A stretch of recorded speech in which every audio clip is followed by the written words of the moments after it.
دیکھیے اللہ کے پیاروں کی ادائیں جو ہیں.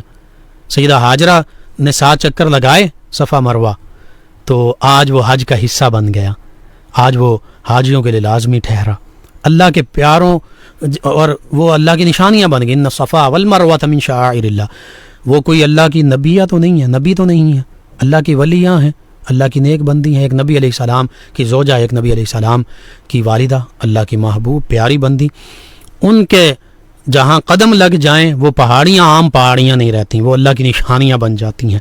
اور دوسری طرف سیدنا اسماعیل علیہ السلام, آپ کا یہ رہاس یعنی بچپن کا معجزہ کہ آپ نے ایڑیاں جب رگڑی تو وہاں سے زمزم کا کنواں جو ہے وہ پھوٹ پڑا.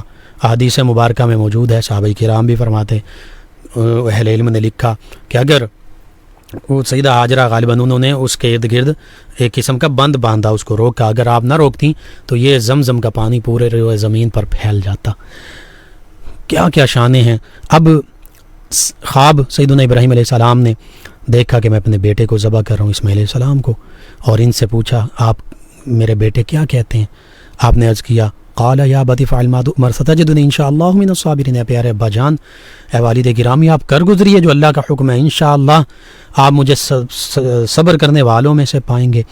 تو اللہ فرماتا ہے اس واقعے کو, فلما اسلما وتلہ للجبین, دونوں نے اپنی جبین نیاز میرے حکم پر خم کر دی.